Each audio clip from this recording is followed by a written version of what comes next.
Sredina jula je tu, a to znači da vaše biljke ulaze u najintenzivniju fazu rasta i plodonošenja.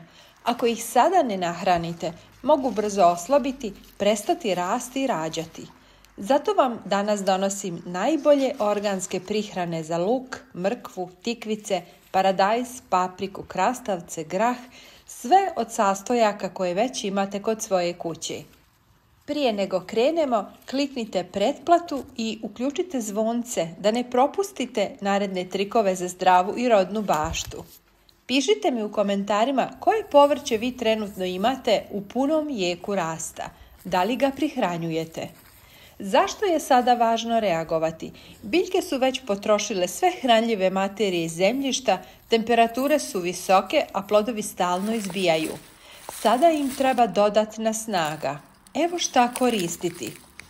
Za luk i mrkvu treba im kalijum i fosfor za razvoj jakog korijena.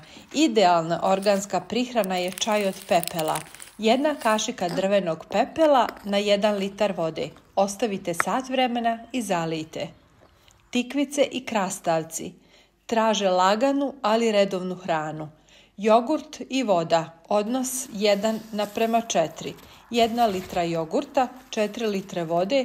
Ovo je prirodni probiotik, jača korijen i potiče cvjetanje.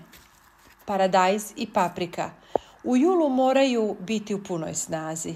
Recept: 1 kašika suvog kvasca, 1 kašika šećera i 1 litra mlake vode. Promiješajte, ostavite da odstoji i zalijte biljke.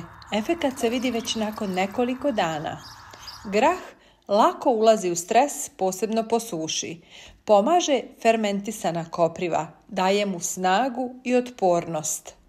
Napišite u komentarima koje od ovih prihrana ćete prvo isprobati i koje biljke vam trenutno najviše rađaju.